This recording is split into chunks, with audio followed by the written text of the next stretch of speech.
Creativity is an addiction.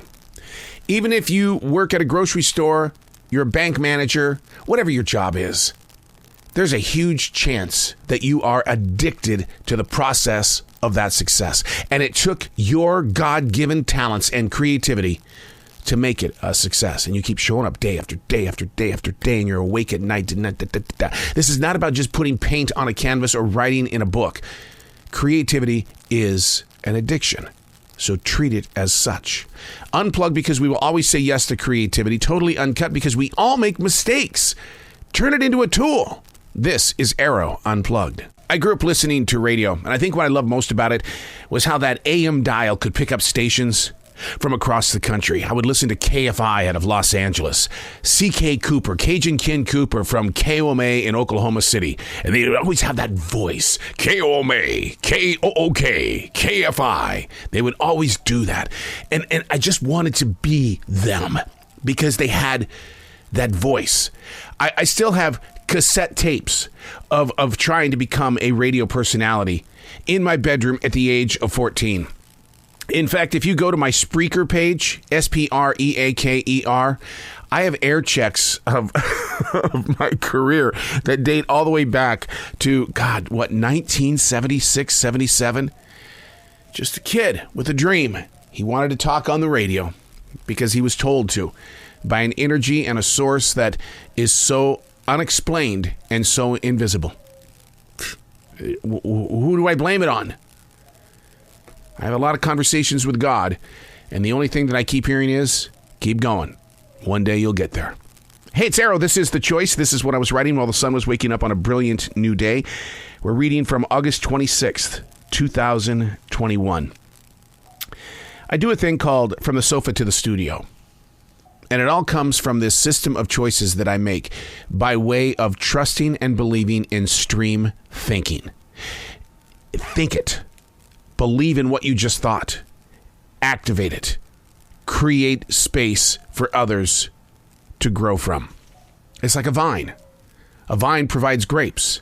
A vine. I have vines outside this studio window that are going straight up these trees, and they blossom into these unbelievable array of flowers, and yet the tree is strangled.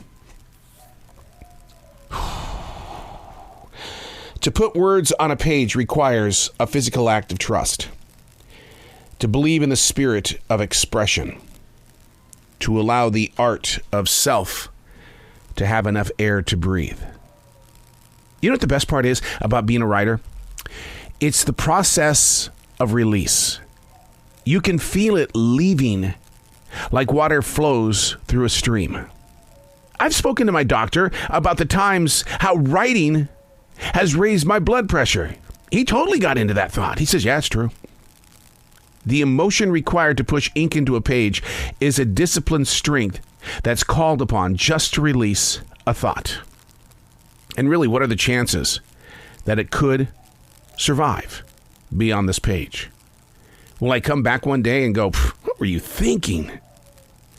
The essence of being present is a spiritual choice based on the acceptance of what is now. You have to define the system of existence. Just know you're here. Let it evolve into a series of steps. I don't know why people make the choice not to write. I don't understand that. Does that make me biased? Why aren't you putting a pen to paper? Why do you text message people? Why do you put things up on Facebook? Why do you take a snapshot and put it up on Instagram and put things on there that they're about the moment? But you can't sit down with a journal and talk with yourself. To put words on a page requires a physical act of trust. Do you trust yourself? Do you have the strength to believe in the spirit of expression? To allow the art of self to have enough air to breathe? You don't think I don't see you? I'm in the public every day, and I know who and who doesn't write. Because it takes energy. Energy that you don't have. You would rather sit in front of the flat screen and binge watch, fast forward, rewind, push stop, get something to eat, come back, fast forward, rewind, Push stop.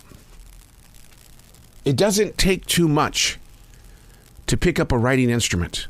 Now, I write on paper because that's the way that I was trained by the artist way from Julia Cameron. She says that when you use a writing instrument, your whole entire body becomes a part of the process of thought.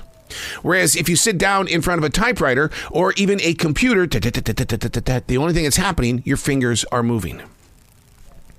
To put words on a page requires a physical act of trust. Physical, meaning your whole entire self has got to be present. Is that what you're afraid of? That you don't think that you can give it enough? Yet your body is screaming for the opportunity. To believe in the spirit of expression. To allow the art of self to have enough air to breathe. I write all day. I admit it's my addiction. I don't know what I'm writing about. I just love putting words on a page. And then I'll go back. Sometimes. Most of the time. I don't believe it's for me. It's for a future reader. The self, it has to breathe. To put words on a page requires the physical act of trust, to believe in the spirit of expression, to allow the art of self to have enough air to breathe. Say that to yourself in the mirror. Give that self in the mirror an opportunity to have a voice. Because the best part about being a writer is the process of release. I'm Arroe, and that's what I was writing while the sun was waking up on a brilliant new day.